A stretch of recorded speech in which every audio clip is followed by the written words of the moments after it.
quickly check in with chapter 17 of the Srrws of Satan, where we get a really good chapter where our really hapless asshole Wesley, Jeffrey Tmpst, comes to the Elton household.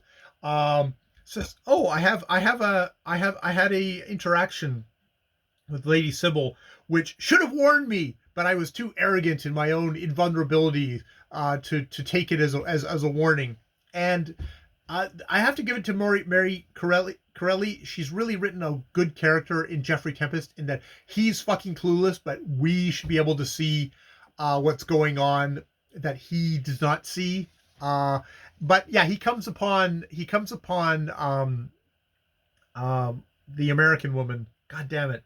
The American woman, whose name is Diana Chesney, who's crying because Sybil's kind of laid out the facts. Like, look, I'm not going out to dinner with you. I do not want to be seen with you because you're paying my father for it to be kept.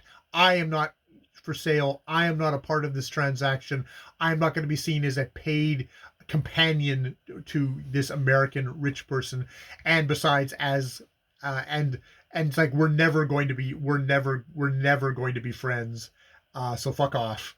Go off to the very low Miss Ketchup, who is apparently Ketchup is a Miss Ketchup. Her husband or father is made it big and varnished, so she's not like aristocracy.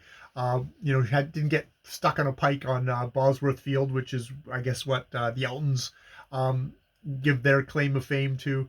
So yeah, she goes off on that, just like, fuck you, and her going, fuck you. He comes to Lady Sybil. Lady Sybil comes in. It's like, I'm fucking tired. And, a part of it is like, look, Diana Chesney, they're waiting for my mother to die so she can become my stepmother. We are never fucking going to be friends. We are never going to be friends. Fuck off.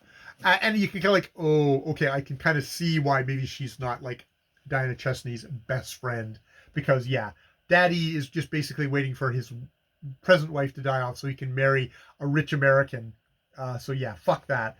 And she's like, you're just buying me. It's like, why don't you just, like, she basically kind of loses her temper, and it's just like, why don't you just fucking tell me you're gonna marry me?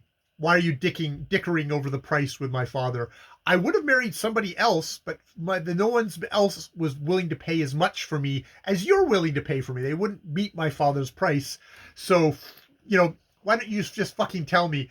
And he takes this as kind of a declaration of love, grabs her, kisses her, and is like, yes, I got her. And I was like, oh, she's got this fear in her eye. And you can tell that he's enjoying that. He does not see it that way, but she reacts with fear. He sees the fear in her, and that turns him on.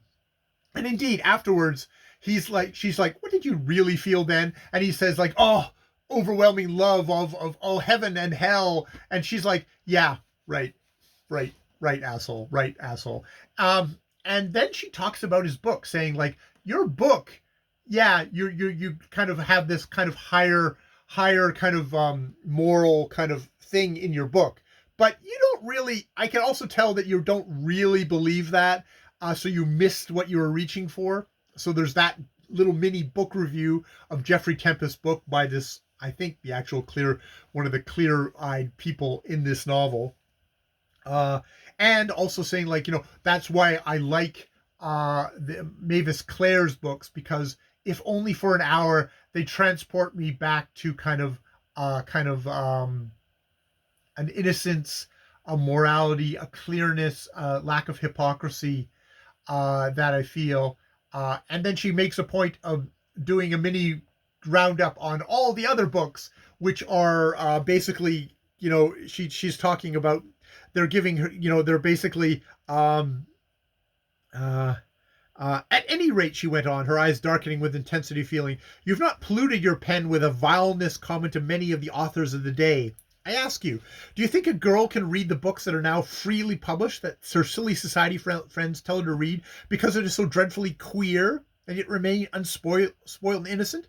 Books that go into the details of the lives of the outcast, that explain and analyze the secret vices of men, that advocate an almost as sacred duty, free love, and universal polygamy, that see no shame in introducing into circles of good wives and pure-minded girls, and heroine who boldly seeks out a man, any man, in order that she may have a child by him without the degradations of marrying him. I have read all those books, and what can you expect of me? Not innocence, surely. I despise men. I despise my own sex. I loathe myself for being a woman. So it's like she's we're very much like, okay, all this evil fucking books, but there's Mavis Clare who's advocating an actual kind of goodness, and I wonder if Maria Corelli would kind of put herself on that pedestal too. I don't know. It's kind of like we're dipping into the kind of the kind of nasty, naughty stuff, but we're also saying no. It should be Mavis Clare who should be the ideal, the person who'll take you out of the filth and degradation and polygamy and getting pregnant out of wedlock and free love and all that stuff. It's so. There's good mix in there. Good mix in there, Maria Corelli. I like the section, and I do like the fact that Jeffrey Tmpst is just he is such an asshole. He wants to buy this woman. And yes, as Sybil points out, you just like my form. You just think I look good. You like my position. You like that I'm hot. I look hot, and that basically, yeah, you want to possess that. You only see me as an object. You have no idea who the fuck I am. So great stuff. And that, yeah, Jeffrey says like, oh, this was like a danger sign that I should have. It's like it's kind of a danger sign, dude, but it's not. It's a danger sign of what you are the danger, not her. All right, I will leave it there. More videos later.